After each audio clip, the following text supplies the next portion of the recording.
Минути за спортот. Денес имам една многу интересна тема во овој сегмент во спортот. Односно има една тема која што веројатно допрва ќе треба да се официализира како спорт, иако во светот веќе се третира како таква. Мојот колега Лука Николовски. Лука, повели, најави го твојот гостин и што ќе разговарате денеска? Мој денешен гостин е председателот на Еспорт Федерацијата во Македонија, Бобан Тотовски. Бобан, како за прво прашање, може ли да ни објасниш малку повеќе околу еспортот? Здраво. Прво ви благодарам за можноста да во спортски сегмент разговараме на оваа тема. Еспортот се всушност сите компјутерски игри кои што се играат по дома, меѓутоа на компетитивно ниво. Ги има сите елементи на надпревари, како што ги има и во другите спортови, со тоа што главна алатка која што се користи не е автомобил, не е фудбалска топка, терен, него е компјутерот. Меѓутоа, сепак, сите способности и атрибути што треба да ги има еден спортист за било кој друг спорт, треба да ги има и за тимска игра, рефлекси, брзо носење на одлуки, логика, познавање, тренинзи, пракса за све. Еспортот е прилично популарен секаде во светов, кај нас исто има доволен број на играчи, меѓутоа треба време. Што мислиш, Бован, што е причината зошто не е признат како национален спорт? Значи, ние како федерација имаме поднесено официјално барање до Агенцијата за млади спорт да добиеме решение за дејност спорт и да бидеме признаени како еспорт федерација која што се бави во полето на спортот, не само како федерација здружение на граѓани па да правиме активности граѓански, туку спорт. Што е вашата функција како федерација? Која е вашата работа? Значи, ние како федерација првото и основно начало кој што се грижиме е да станеме официјален спорт во Македонија. Со тоа значи да имаме сите официјални тела, управни одбори, надзорни одбори, совет на суди, совет на играчи, значи сите параметри кои што се потребни за еден спорт да постои, да имаме тренери, да имаме процедури и принципи како тоа се прави. Во Агенцијата за млади спорт е поднесено нашето барање, се надеваме дека ќе биде прифатено, дали сега или подоцна, не се зна, или не знам, за 2-3 години, дека ќе станеме спорт, ќе станеме. Тоа е сигурно, меѓутоа прашање е времето, кога? Може да ни објасниш малку како може да биде ова професија и колку заработуваат геймерите низ светот? Професионалните играчи заработуваат суми огромни, значи големи суми. Станува збор за, не знам, на еден турнир ако победиш, наградата што тимот ја освојува е негде околу 2 милиони, 2,5 милиони долари. За која игра конкретно? За Dota 2 конкретно да кажеме, за The International, каде што и наш представник освои второ место и освои некои си 400,000 долари само он. Плата која што ја зимаат играчите, професионални играчи на светско ниво, се движи од 2,000 долари, па може да стигне и до 50,000 долари месечна плата, зборуваме. Зошто мислиш, зошто баш се нарекува спорт? Иако е малку поразлично нормално од другите спорти. Поразлично, меѓутоа живееме во дигитално. Нема физичка активност, да кажам. Има физичка, меѓутоа лимитирано, така и пукањето со воздушна пушка и пиштол и стрелаштвото немаат физички активности, така? Меѓутоа е спорт, нели, сепак. Не е предиспозиција главната да станеш спорт, не е да има физичка активност. Шахот да го земеме како пример, нели? Треба да има тимска игра, треба да има активности, треба да има тренинзи, треба да има надпреварувачки дух едни со други и најважно од све треба да имаш играчи, треба да имаш популација.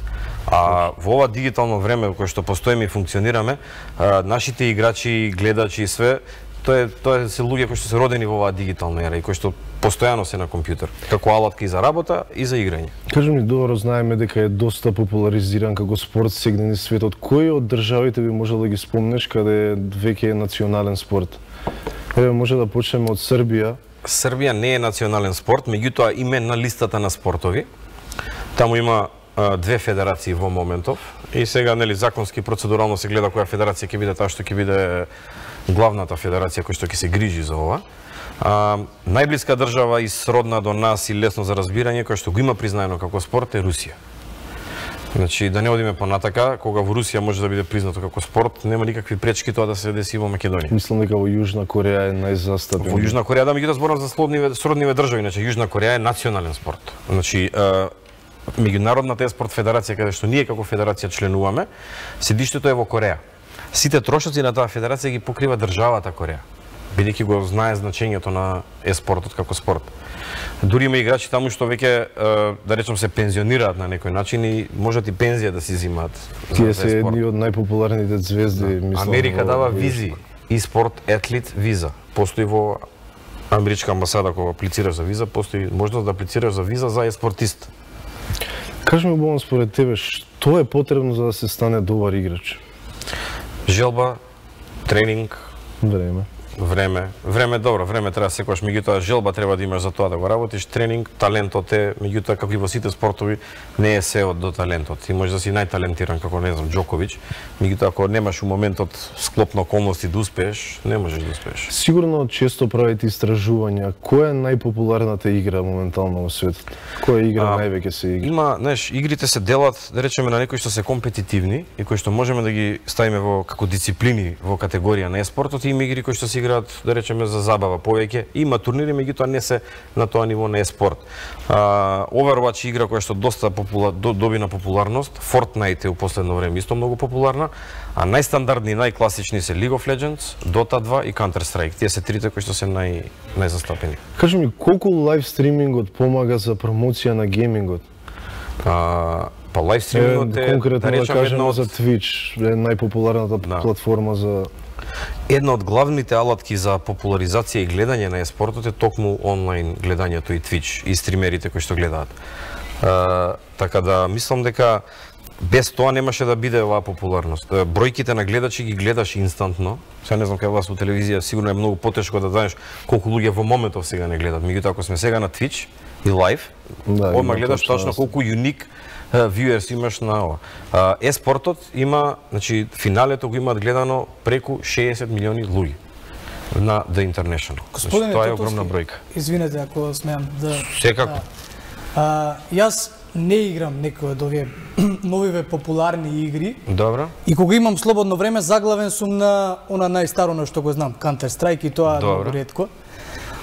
Меѓутоа, кога ќе ги погледнам бројките и односно фондот на добивка, за една игра која што почнала од практично нула, да стигне сега до милиони долари на меѓународни турнири. Добро. Како е постигнат овој развој на оваа игра баш на Дота?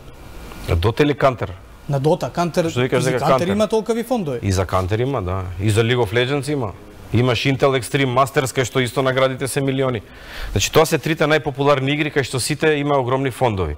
А како е стигнато до тие фондови, бидејќи се огромна сума на пари? Intel, така, има пари. Најпознат бренд, производител на процесори. Како ќе се рекламира? Така, спонзорира турнир. Прва, тоа е еден начин на финансирање. Втор начин на финансирање, комјунитито. Заедницата на Valve, на Steam, има 20 милиона активни играчи. И на сите им кажува, дајте по $1 за да направиме турнир. А играчите купуваат, играчите купуваат после скинови, ако сакаш нели да изгледаш вака така, тоа е веќе шминка. Меѓутоа кор бизнисот и кор парите доаѓаат или од спонзори, или доаѓаат од комјунитито кој што гледа. Затоа што сите знаат дека ако дојдат најдобрите 10 екипи, гледаноста ќе биде на, зборам генерација од 14 до 28 години, гледаноста ќе биде огромна. Значи бројки кои што не може ни финале Лига шампиони, ни финале на светско фудбал, ни финале на НБА да ги постигне. Па самиот фонд на добивка е поголем од добивката во, да речеме, да освоиш Лига шампиони. Да, добро, се таму многу луѓе делат, ваму помалце делат, меѓутоа да, добивките се огромни и платите ќе стигнат да бидат се поголеми и поголеми. Лука, на играчите.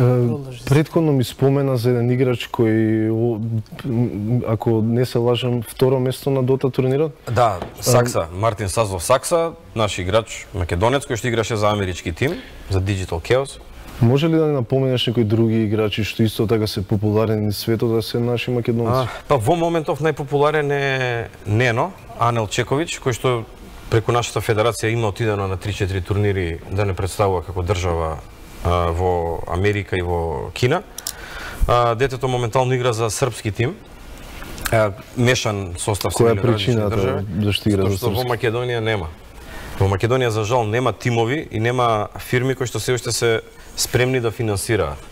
А имаме играчи и популација кои што се спремни да речам за просечна плата кај нас нека е 400 евра, за 400 евра месечно место да работи административна работа или не знам било што, се спремни да се фокусираат нови да тренираат.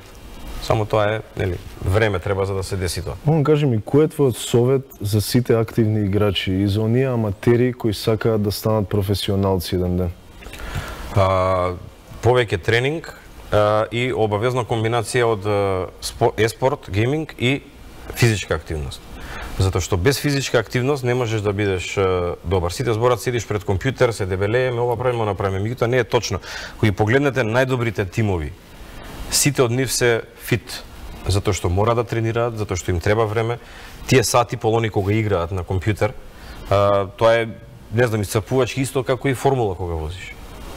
Тимот на Red Bull, само извините прекинав, тимот на Red Bull, своите еспорт тимови што ги спонзорира, ги носи на исто место да тренираат кај што тренира и формула екипата на Red Bull. Значи, истите доктори ги прегледуваат, истите психијатри, истите третмани ги имаат, физички, вежбање, трчање. Значи, тоа е да задолжително, затоа што само тоа не е доволно.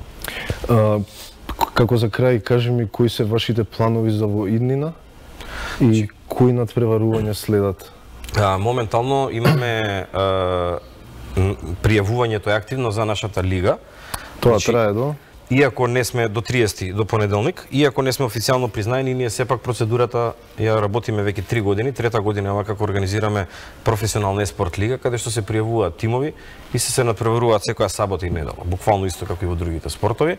Оваа година имаме измена мала, наместо League of Legends имаме во Dota 2 и во Counter Strike само екипи. Наградниот фонд за тие што ќе победат, наградниот фонд е 1000 евра за едната, 1000 евра за другата. Значи прво место 500, 300 и 200 добиваат, за малку да ги мотивираме играчите да вежбаат повеќе и да играат повеќе, да учествуваат, бидејќи се бара континуитет. Они мораат 2 недели, секоја сабота и секоја недела да изиграат по 2 утакмици. Плановите во иднина за федерацијата? Официјално признавање на спортот, на еспортот како спорт во Македонија и од таму натака да почнеме да развиваме академија, значи да вршиме обука, затоа што ние можеме да генерираме многу работни места, не само кај нас и надвор. Немаме тренери, немаме тим менаџери, немаме кастери што водат екипи, судии, значи има маркетери, значи има огромно поле на луѓе што може да работат, треба ние да ги едуцираме. Значи треба да отвориме академија и треба да отвориме тренинг центар, каде што ќе може да тренираат деца што сакаат да тренираат, нели, бесплатно, и плюс да направиме средношколска лига, каде што средните школи ќе можат да се надпреваруваат ние сега. Вован, ти благодарам што беше гостин во отвореното студио и што ја отворивме оваа тема. Се надам ќе продолжиме понатака да комуницираме. Се надевам кога имате некој успех ќе ни бидете гостин пак. Секако. Во продолжение следат кратките видеа од спортот.